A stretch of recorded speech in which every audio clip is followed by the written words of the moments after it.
Partai Nasdem memilih untuk mempercepat deklarasi bakal calon presidennya dan menjatuhkan pilihan kepada Anies Baswedan. Lalu mengapa Anies yang menjadi pilihan Partai Nasdem? Apa pertimbangannya? Kita akan membahas dengan pengamat dan peneliti Badan Riset dan Inovasi Nasional, Siti Zuhro. Bu Siti Zuhro, selamat malam. Halo, selamat malam Mbak Afi. Iya. Apa menurut pendapat Ibu keuntungan bagi Partai Nasdem memilih Anies menjadi bakal capres dan termasuk juga langkah cepat dari Nasdem yang sudah menentukan pilihan? Iya, apa keuntungannya? Ini kan pemilunya serentak ya Mbak Afi ya. Jadi pemilu serentak dan tentu Nasdem sudah berpengalaman ya dengan mengusung yang lalu-lalu. Dan Nasdem selalu leading ya dalam hal memilih calon itu selalu mendahului dari yang lain, itu bukan yang pertama kali sekarang tapi yang sudah dilakukan sebelumnya juga di pemilu-pemilu sebelumnya. Menurut saya apa keuntungannya? Apapun ya alasannya adalah memang dengan pemilu serentak ini yang diprioritaskan memang menang di Pilpres, menang juga di pemilu legislatifnya. Paling kurang kalau tidak nomor satu menangnya di Pileg, ada kotel efek. Jadi ada faktor yang berpengaruh positif terhadap hasil pemilu legislatif untuk Nasdem. Itu yang sangat penting ya tentunya ya.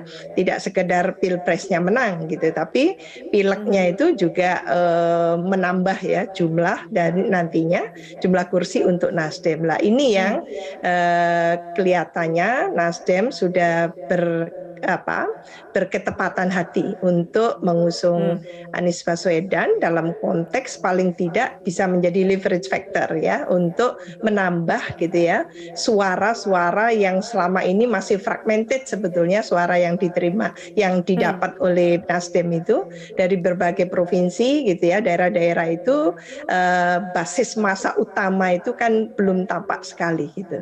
Nah tentu yang ini yang akan ditambah dengan adanya Anies katakan gitu dari wilayah Sumatera Barat gitu ya, mungkin dari Aceh gitu yang mungkin suaranya tadinya tidak ada ditambah lagi dan sebagainya. Jadi menurut saya ini tentunya bisa berkorelasi positif antara Pilpresnya dan pemilu legislatifnya. Dan tentu itu yang akan dibayangkan tidak hanya Nasdem, semua partai akan membayangkan hal yang serupa Mbak Afi.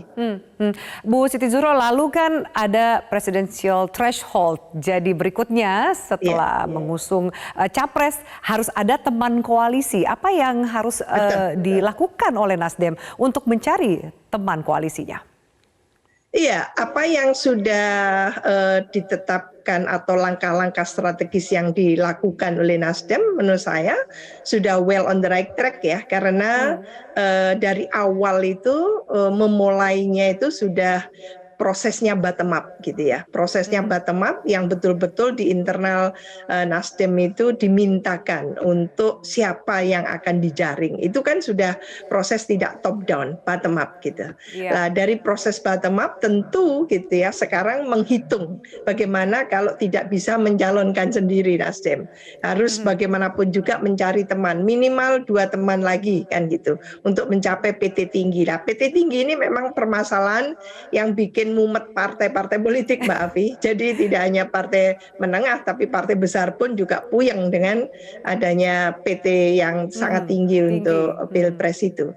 Nah, dalam konteks itu kelihatannya memang nyambung apa yang sudah ditetapkan oleh Pak Ketua Umum Pak Surya Paloh ya, Ketua Umum Nasdem dalam hal ini ketika menetapkan 3 calon waktu itu. Dan sekarang sudah mengerucut, tentu ini juga dipertimbangkan dengan sangat cermat ya. Ada kalkulasi politik yang memang hitung-hitungannya prospektif tentunya, karena bagaimanapun juga ketokohan Anies baik di internal maupun eksternal gitu ya, di eksternal Nasdem itu kelihatannya memang menjadi prioritas juga, menjadi calon yang diperhitungkan baik oleh Partai Demokrat maupun juga oleh PKS dalam hal ini. Nah, ini ya tentunya tidak terlalu sulit akhirnya kan gitu. Tinggal nanti kalau koalisinya ini mau tidak mau kelihatannya komunikasi itu sudah relatif intensif ya antara Partai Nasdem dengan PKS, Partai Nasdem dengan juga Demokrat ya, kelihatannya seperti itu. Jadi kalau nanti 3 partai ini cukup, tinggal sekarang apa yang diamanatkan Pak Paloh silahkan. Mas Anies bisa memilih calon wakilnya Cawapres. nanti itu. Ya. Nah ini yang butuh waktu dan butuh satu kesepakatan baru ya, bagaimana menjaga soliditas koalisi gitu ya, yang nantinya betul-betul menghadirkan satu kebaruan gitu ya untuk Indonesia ke depan. Jadi mungkin prinsip-prinsip konsep-konsep dasar yang memang akan ditempuh sebagaimana yang sudah diucapkan oleh Pak Paloh, oleh Mas Anies selama ini, itu yang ditemukan dulu dengan dua partai lainnya gitu ya. Ya. Kalaupun toh kelihatannya memang arahnya itu ke PKS dan Partai Demokrat yang akan berkoalisi. Jadi menurut saya Anies di PKS itu juga tidak ada masalah, karena waktu miletnya PKS itu juga Anies menjadi, katakan gitu ya, istilahnya itu orang yang menjadi preferensi juga, calon yang menjadi preferensi. Demikian juga hubungannya dengan Demokrat juga kelihatannya baik-baik saja. Jadi menurut saya mungkin ini adalah jalan yang relatif mungkin tidak berkelok-kelok ya untuk nantinya sampai pada satu koalisi yang solid dan mencapai suatu kata sepakat untuk calon wakil presidennya. Nah ini yang diperlukan karena kontestasinya itu akan sangat berbeda dengan kompetisi-kontestasi di pemilu sebelumnya. Untuk ke depan memang ini kelihatannya menyongsong 2024 itu banyak hal yang harus dipertimbangkan. Jadi memang eranya sudah era digital gitu ya.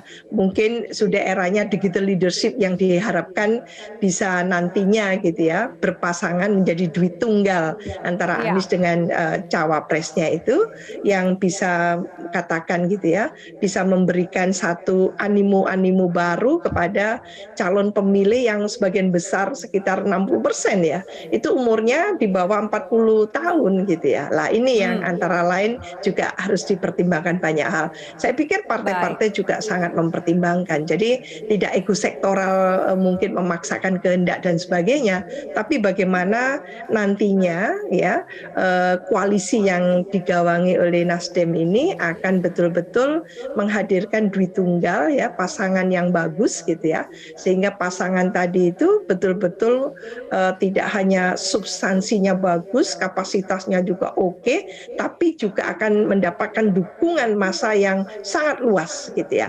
Jadi suara-suara yang fragmentasi ini bisa dikumpulkan sedemikian rupa menjadi basis massa yang tentunya ini Nasdem mimpinya ke sana gitu ya.